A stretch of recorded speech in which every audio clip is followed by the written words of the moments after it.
to the Breakboarders podcast. My man Grichuk is back. Welcome to have you back, man. Thank you. Yeah, no, it's great to be back. Last week is a rough week. Finals, dad's birthday, stressing for a tournament that I was about to play in, but you know what? Got back, won the chip. Haven't took the hat off since then. Just getting I things like, done. I'm I so like, glad to be back. I saw the episode with the tennis team. That was a great episode. Good guys. I wish I was able to get on. Wasn't able to happen, but you pulled through. hopefully get your guys to come. You guys from your team. Oh, for sure, for sure. That's coming up. Not a problem. All right, there's a couple of baseball news that I was right about. We were right about. Yeah. I give credit to my man Greg. Gotta shout out to Greg too. John Means he's a stud. This guy's a stud. I said in the beginning he could record the episode from before. This guy's a stud. Pitched a no hitter against the Mariners. This guy's one of the best pitchers in the game. He's gonna be an all-star. He's gonna be the ace of the Baltimore Orioles. And you know what? I really like that. And I like to mention that doesn't happen often. That's like a once in a blue moon thing, and you have to be a great player to pitch a no-hitter and to even come close to that. So his talent is undeniably like a high regard. So what he could, his talent is something that we haven't seen before, and hope to see more of it. Yeah, no doubt. And my man Stanton, you guys saying Stanton sucks, Stanton's overrated. I mean, he just got hurt, but he's been going on a tear recently. 0 for 5 in the opening day. Every Yankee fan was bashing, but he's been carrying the load. It's a big part of their winning streaks. I proved that too. This is why we should be in the radio business. Yeah, no, for sure. We saw that early on in the season because you know what? Baseball, there's always room for improvement. So many games. It's not like basketball or football where you're kind of limited. Baseball, you got double the amount of games as basketball. You got double the amount of time. You got to stay in the game, and you don't know what happened. Yeah, and I got another stud for you. It's gonna be good. I'm gonna be right. I'm telling you guys. This guy Jared Kelenic from the Mariners. This guy's a stud. First pitch, what'd he do, Greg? He hit a home run. First pitch. Oh, wow. He went 3 for 5 in his debut. That's awesome to see. I saw that on Sports Center, I think. What a way to begin your career. That's just amazing. Yeah, let's talk about the draft. I know it was a very disappointing time for you. My condolences for Zach Wilson.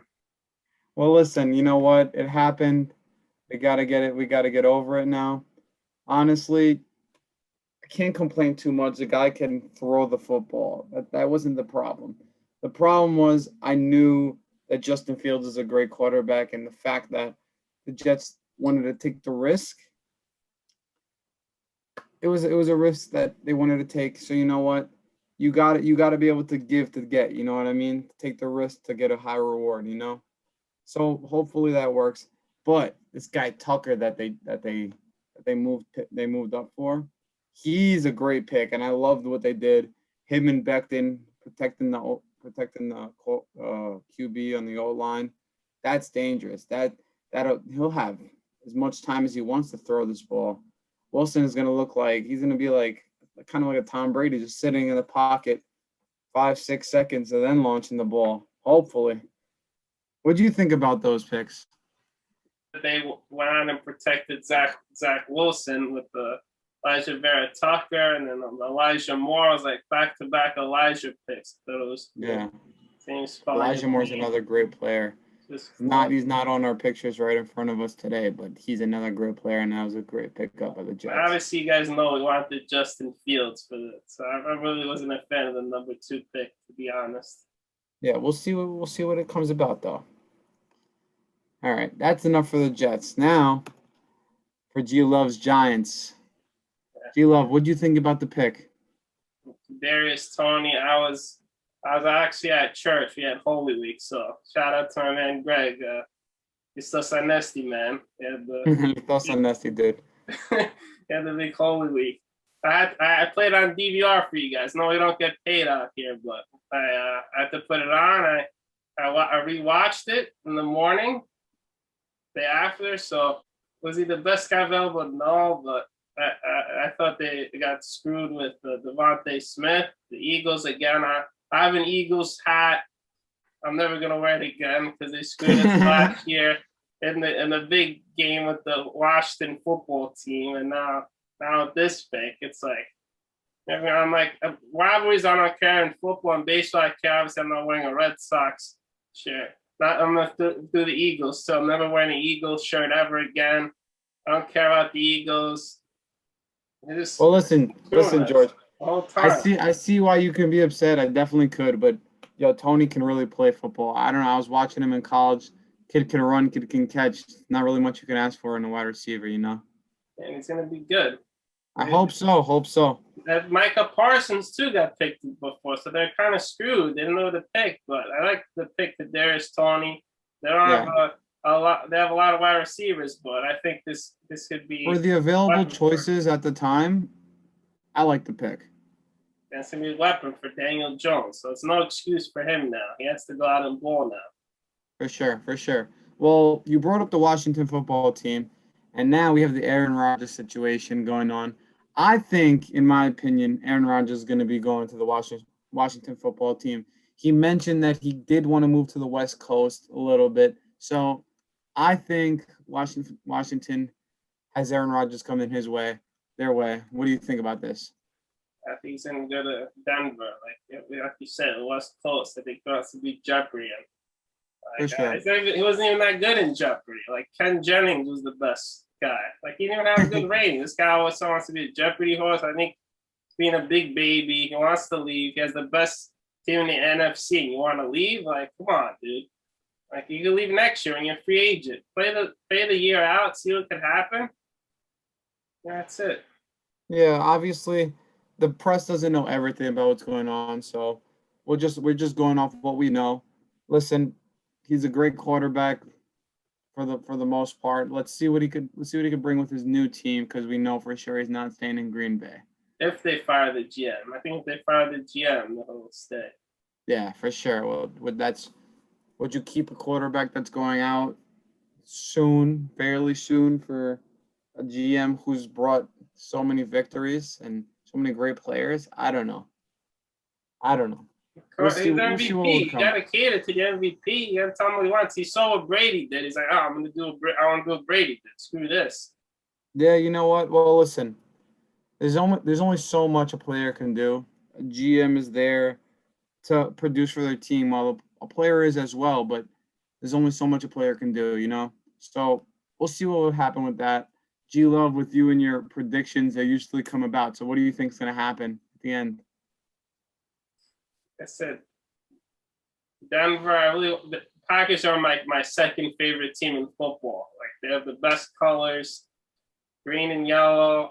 I own a stock in the Packers because they don't have an owner, so I'm part of that. I always get free stuff. I have the cheese head and all that. I really want him to stay there. He has the best odds, but if he's not going to play, and they just signed Blake Bortles too. I don't know if you saw that. Yeah. So I think he's going to leave and give it to Jordan Love, J Love over there. My cousin. J Love. I think they're going to give the keys to the kingdom to him, and he's going to go to like Denver or the Raiders. But I think Denver is going to go too. So now, obviously, we're a New York podcast, but big conversations like this. What do you see in the future without Aaron Rodgers on Green Bay? Do you see them going far in the playoffs next year? He was such a part of the team. I mean, Jordan Love at least needs like a year to develop. I don't think. Yeah, for sure. Yeah. I can definitely see that. All right. So now that's enough with the football.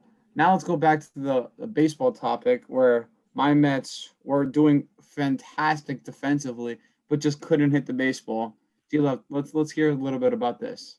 Yeah, so the Mets fired their two hitting coaches, Tom Slater and Chili Davis, because they weren't hitting. People were saying, "Oh, why are they firing him? Because too early in the season." But I love the move. I love to see it. Lindor's hitting now. Like it's like a wake up call. Like Steve Cohen's doing the right thing, throwing me back to the George Steinbrenner days. George Listen, Steinbrenner knows how to win. He knows how to put the team together. So it took me back to that. And this guy should be in the Hall of Fame, George Stein. I understand why Mike Breen and Nick Gallis and all those like no name guys in the Hall of Fame. And George Steinbrenner, a lot of GMs too that weren't in there. For sure. But that's for another day. I can totally agree with you on you have to bring that George Steinbrenner S in the base. So I really missed that here, and you have to bring it. Yeah, for sure. Well, I can also agree with the Mets firing these two guys. Obviously, playing great defense, leaving teams to 1 or 2 runs, almost no hitters. DeGrom throwing crazy games, as well. All the Mets pitchers playing very well. To win in baseball, you got to have good pitching. We all know this, but you got to be able to score runs. You can't win without scoring a run. That's just how the game goes. The Mets did as well as they could defensively, just obviously not produced on offense. Letting these two guys go really helped. I think the Mets are doing way better from what they were. You know what I mean? I'm actually looking forward to going to my first Mets game soon. Hopefully, Georgia will be able to come and maybe they'll get a home run right to me, you know? Of course. All right. Enough with the Mets. Now let's go towards the hockey side of New York with the firing of the Pringle man himself, G-Love. Let's talk a little bit about this.